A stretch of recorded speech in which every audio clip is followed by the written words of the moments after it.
We'll give them those exit strategies. You can do this as is, you can do this a minor rehab, or you can do this a major rehab. And here's your sales for those price points. It depends on how much money you want to make and how much you want to put in. I don't typically ask them their numbers because every investor is different too. Some investors are like fine with a 20K spread, but some of them like, no, it's got to be 50K. That's their business. You decide what you need to make, and but I will tell you what we can sell it for at these price, at these strategies.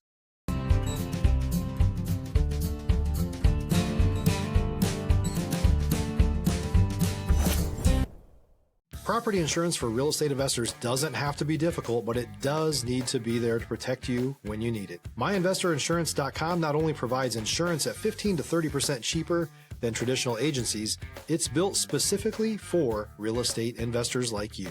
You can set up an account in about 2 minutes, get quotes on properties, turn on and turn off insurance for your fix and flip or rental properties in around 2 minutes without having to talk to anyone directly, all through our portal. There's no better way or faster way to make sure you've got the coverage you need to protect you, and no more lengthy policies either.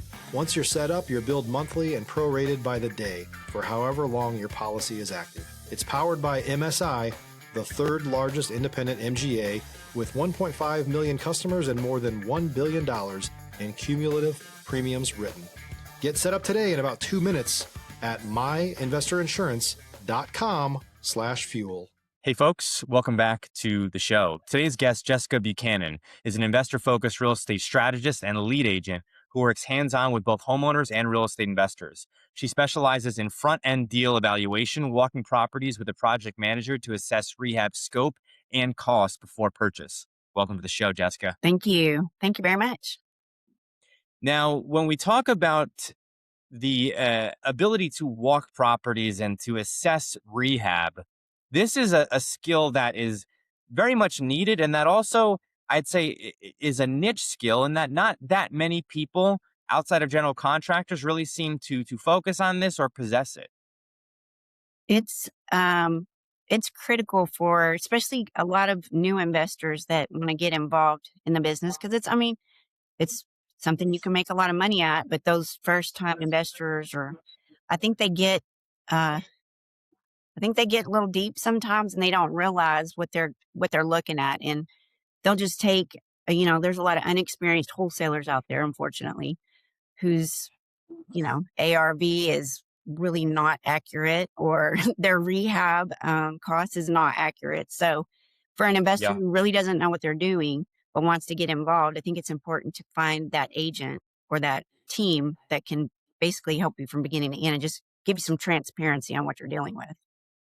Now, one of the criticisms, and I'm an agent myself, we're both with EXP, but I came from a background of wholesale. One of the criticisms that I've seen from the real estate agent community is that, working with investors is over here, and then working with, people looking for their homestead is over here, right? But I do feel like, especially when markets are changing, that it's good to be able to understand the lingo in both. It is. And I'll tell you, I have a buyer's agent on my team who understands the flip side as well and works with investors as well. And so it helps her, especially for her first time home buyers who are looking at homes, when she can go in and go, oh, this is a 1968 and it's got cast iron plumbing. I just need you to know, you obviously don't have a fat savings account, but if you purchase this home, you can absolutely look forward to replacing your plumbing in the next 5 to 10 years. Just know that that's a cost you need to save for. So, or we need to negotiate that in the contract up front. So it helps to know all of that, whether you're representing a homestead buyer or the investor. I mean, you mentioned the year of the home, right? I've worked with some investors who specifically will say, like, hey, if it's made between this and this year, we know it's going to have this problems in the city that they're in. It gets that specific and into the weeds, right? Yes. So that just comes with experience, though. I mean, if you're a brand new agent, you're not going to know all that. So I would say to an agent, just find a team or a mentor who does know all that. Just don't assume. When we talk rehab estimates, one of the tricky things is that, everyone's going to have their own vision of the the degree that they want the property, flipped or rehabbed to, whether it's, something that's more rental grade or, as I say, HGTV level, like the highest grade flip that you could, have. Yeah. When people are coming in, especially with maybe less experience, they might be looking at something that could be this huge undertaking, everything from the roof to the studs, Right. right? But then you're also looking at, well, maybe I should do something that maybe higher acquisition cost. So I may be paying, you know, something that may feel like more market value for the home, but that Yeah. will be less of a huge undertaking for me to flip the property or to rehab it. Stop living on an island and join the #1 mastermind in America for professional real estate investors. Investor Fuel is a community of hundreds of the nation's top investors working together to build stronger businesses and better lives. In addition to the amazing community of real estate investors acting as a board of advisors for one another, Investor Fuel members have access to 100% funding on purchase and repairs for our members only, a health insurance program, and benefits and discounts that more than pays for the membership of most of our members, meaning it's actually costing you money to not be a member of Investor Fuel. If you're looking to scale your business and build a business that allows you to live the life of your dreams, please visit investorfuel.com today and book a call with our team. Yeah. It's just important to know their whole budget. And it's important to educate them that I find a lot of new investors want to put their personal taste into a home, and that's fine. But what you need to do is show them these are the homes in the area that are selling and kind of what they look like. You don't want to over improve for the area because you're not going to get your ROI on that. If you are in it to make money, make the money. If you're not in it to make the money and you're in it for the art, then maybe this is not for you. Because that's a different deal. If you just want to go make homes look pretty, you should probably open a staging business or a Yeah, sure. remodeling business or something that caters to an individual. If you want to get involved in that part of it so much that you take it personally when a realtor tells you don't go for that backsplash because it's not going to sell in this market here, so it's just important to know their goals and then to steer them the right way. Now, when we talk about working with investors, right? Investors are going to have so many different strategies, Mhm. everything from fix and flip to long-term rentals to Yeah. short-term rentals, right? To, hey, maybe I'm going to rent this out for, I forget what the term is, but I'll rent this out for slow flip. I'll Yeah. rent this out for, a year or two, and then 2 years. I'll go ahead and sell it. Each of these strategies requires a different approach, right? Mhm. And it doesn't always necessarily go according to plan, as No. you well know, right? When folks are looking at identifying their buy box and their strategy, what would you generally say as like, hey, if you're starting out, this is what I might be looking at, or this is maybe what might be more challenging? I think if they're just now getting started out, depends on how much money do they have to start with? And you don't want them to use it all, or, do they have a hard money lender that they can work with? I know a lot of hard money lenders don't necessarily want to work with a brand new investor unless they know they have a good team that's going to advise them well. But yeah, I think you just have to get to what is their long-term goal? What are they wanting out of life? I mean, do they want to rent? And if they do want to buy a rental, is that something they want to manage themselves, or do they need property management? Especially when it comes to rentals, you need to make sure that they understand the responsibility of that long-term commitment, and what that means. And then if they want to do the short-term flip, just prepare them for, here's our basic estimate on a rehab. However, just know A, B, and C could occur. So leave some cushion there. I think a lot of people just think, oh, I got 20K, I can go in there and flip this house. And that's not usually the way that works. But it No, I can. mean, It can. yet it's come up, right? You take down a wall, you take up the floor, and you realize there's issues behind the wall, there's issues underneath the floor, right? And so Yeah. that's how these things happen. I would like to pivot a bit here, and you're in DFW. I lived in Denton for about a year. Mhm. What's unbelievable, and I tell this to people, is like Denton, especially where I was living near Sanger, was closer to Oklahoma than it was to Dallas, but it's still Yes. DFW. And so we're seeing the urban sprawl of the Dallas Fort Worth metro just grow and grow and grow and grow. Are Mhm. there any areas in that urban sprawl that you're particularly bullish on, or if you were investing, you might be looking at some of those areas? Are there any areas in particular? I love Ellis County right now. I just think there's hardly anything there you can't sell. Any flip that our investors have bought, my investors are going to be like, "Shh, don't tell everybody." But I think Ellis County is great right now, and that's a growing community. There's still plenty of space out there. There's still a lot of people with land, and the craziest thing is Johnson County always sells too. Always, the taxes are lower, so it's easier for buyers to afford. So if you are fixing and flipping, you can get the FHA buyer, you can get the VA buyer because they can afford it.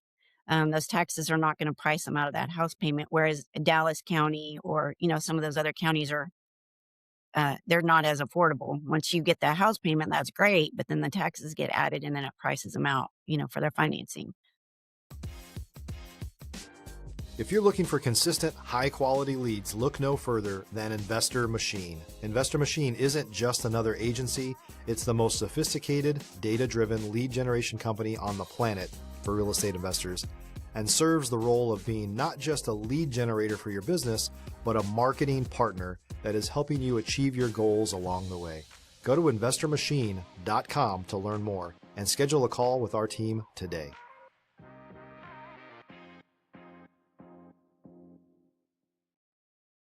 Let's, if we can, without giving away all of the gold, if we take a look at, a deal in Ellis County, if someone wanted to do, something that they could take, let's say from outdated, it's maybe livable, but, outdated, and they wanted to do an off-market acquisition, just go direct to seller, and they wanted to flip the property. What do you think, and I know it's going to be a range, but what do you think would be a reasonable acquisition price for a smaller single family home? And then what do you think they could flip it for? So a reasonable acquisition price, I'm going to guess is probably about 80 on the top side. And then you can turn around and flip that for usually 250, depending on the lot size it's on. But it's not impossible to do that out there. And the same with Johnson County. It's not impossible to do that there. And what's amazing about these conversations is I think especially people outside of Texas, if they're listening in, will hear this and be like, wait, so you're buying a livable home. I mean, sure, it could be outdated. It might need some TLC, but for 80 grand, and then you're flipping it for above 200. Like where is this? How do I get involved in this? Right. And Texas is really incredible in that regard, because you do have this opportunity that exists for mom and pop investors, for folks that are wanting to get into real estate investing, and then for folks who are established and doing this at volume, where it feels like we're in a little bit of I think gold rush might be in a little bit of an exaggeration, but it does feel like there's this huge opportunity for people to get involved that may not be available in other areas of the country. There's just a lot of pre-owned homes that were family homestead homes that they didn't pass that down to their kids, and they're sitting there and they're, tax delinquent, and or maybe they're tied up with there's 20, heirs that they don't even know that Uncle so-and-so passed away in Texas because they're in New York, and there's this property sitting here. So, the people that have to go and do these acquisitions, it's sometimes not easy, but that's why you get that price. The work is, somebody has to put that work in. And our team, we recently partnered with, I think he's an acquisition, like, holy moly, he is amazing. He will go drive these people to go get the death certificates, and he will go hunt down the heirs. He's not a typical wholesaler. Like, he does the whole job.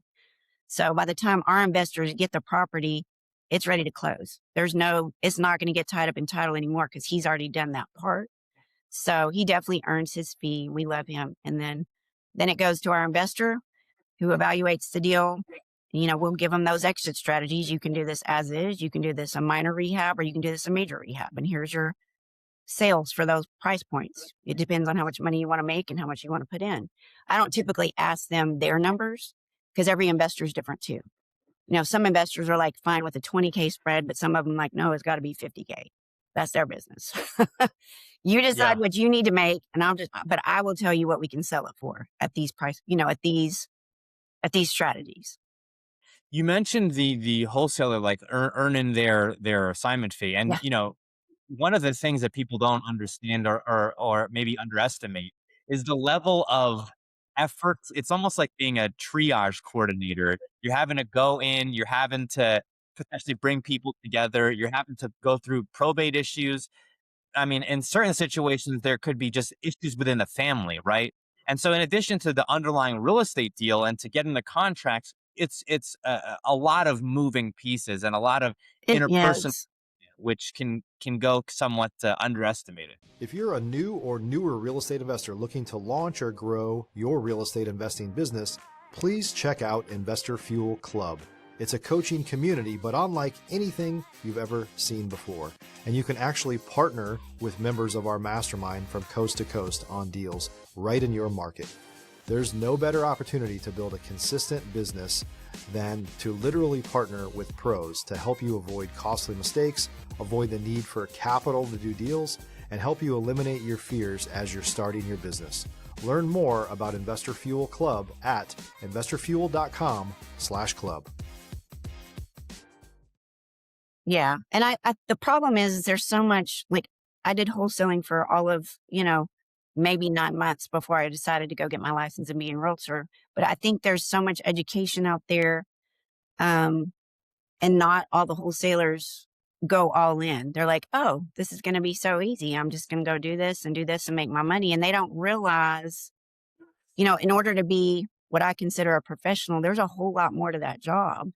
If you do it right. Because, there is an occasion where you can get a contract and you can make some money. You really didn't have to do a lot of work, but that's rare. And I think the ones who get in without the education or without a mentor, there are some dishonest wholesalers. They're either dishonest or they're not fully educated in the job. So it's hard to find somebody who's really good at acquisitions who understands the whole picture. Yeah, I think that there was this time period, which is, I think, since past, but maybe some people would disagree with that assessment, where you were just seeing all this, marketing for buy homes with no money down, cash for keys, right? Uh-huh. Not specifically using the word wholesale. And as someone myself who comes from that background, I do feel like, there was a lot of people who did really, really well for Mhm. a time period. And everyone, it felt like, and their brother got into the business. Yes. And then you're just having people tie up these properties under contract with like no investor network to back it up. Yeah. And with the sentiment, I'm sure you've heard this, is like, hey, if you get a good enough deal, investors will come and buy it.